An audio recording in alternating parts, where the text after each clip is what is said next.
Hello, folks. How are you?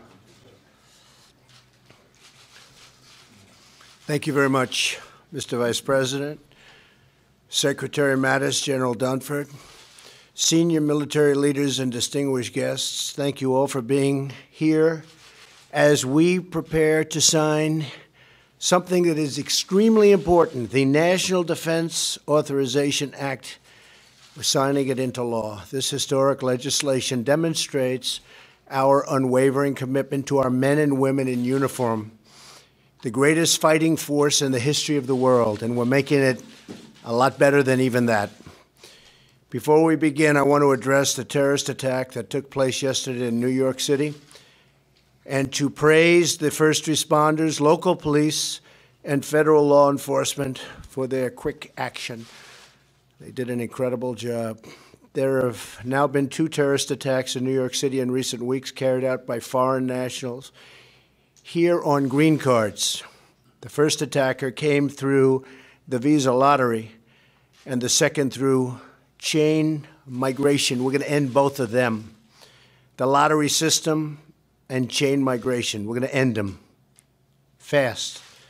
Congress must get involved immediately, and they are involved immediately, and I can tell you we have tremendous support. They will be ended. These attacks underscore the dangers we face from around the globe. The National Defense Authorization Act could not come at a more opportune or important time.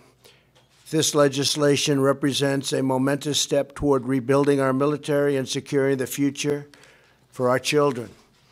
I applaud the work of the members of both parties who came together to pass the National Defense Authorization Act, which passed with overwhelming bipartisan support, something that sounds very nice to my ears.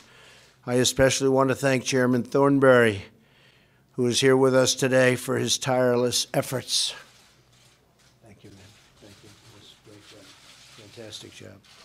In recent years, our military has undergone a series of deep budget cuts that have severely impacted our readiness, shrunk our capabilities, and placed substantial burdens on our warfighters. And great warfighters they are. History teaches us that when you weaken your defenses, you invite aggression.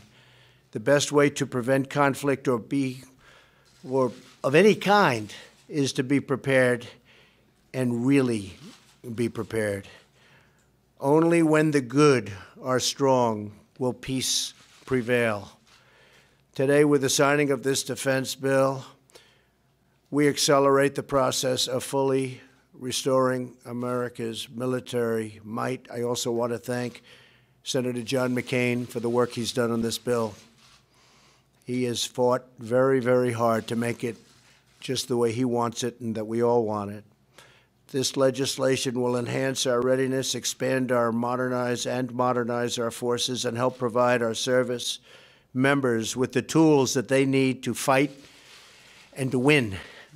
We will fight and win, but hopefully with this we won't have to fight because people will not be wanting to fight with us.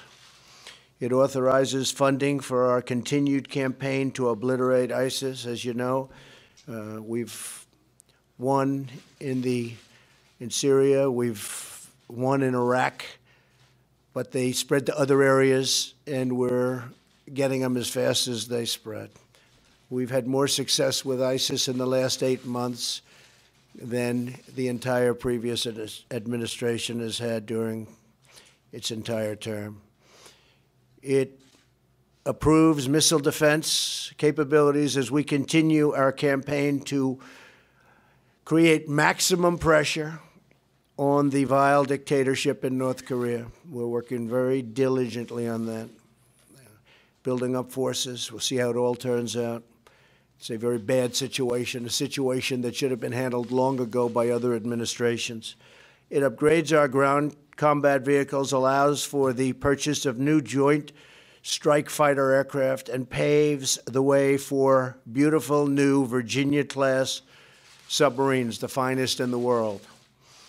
Finally, the defense bill authorizes major investments in our military's greatest weapon of all, its warriors. The NDAA increases the size of the American Armed Forces for the first time in 7 years, and it provides our military service members with their largest pay increase in 8 years. Now Congress must finish the job by eliminating the defense sequester and passing a clean appropriations bill. I think it's going to happen. We need our military. It's got to be perfecto. At this time of grave global threats, I urge Democrats in Congress to drop their shutdown threats and to send clean funding and a clean funding bill to my desk that fully funds our great military. Protecting our country should always be a bipartisan issue, just like today's legislation. We must work across party lines to give our heroic troops the equipment, resources, and support that they have earned 1,000 times over. Together, we will send a clear message to our allies and a firm warning to our enemies and adversaries. America is strong, proud, determined, and ready. And I might add, when we're completed, and it won't be that long, we will be stronger than ever before, by a lot. So thank you to all of our friends in Congress, and we do appreciate the bipartisan support, and we appreciate your hard work on this historic defense authorization.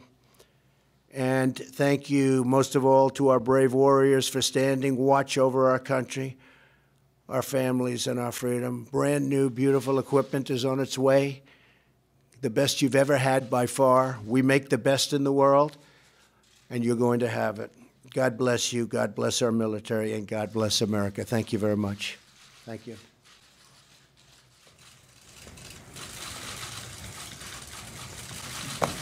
I won't be showing all of this to everybody, believe it or not. That's a lot of pages. That is a lot of pages.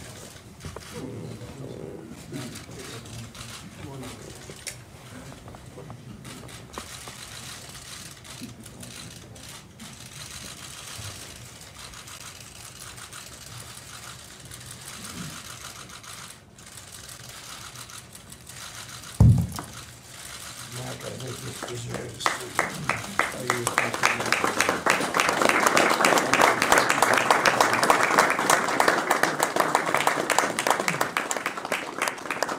Thank you very much, everybody. Mr. President, what did you mean when you said that Kirsten Gillibrand would do anything for a campaign contribution? Thank you.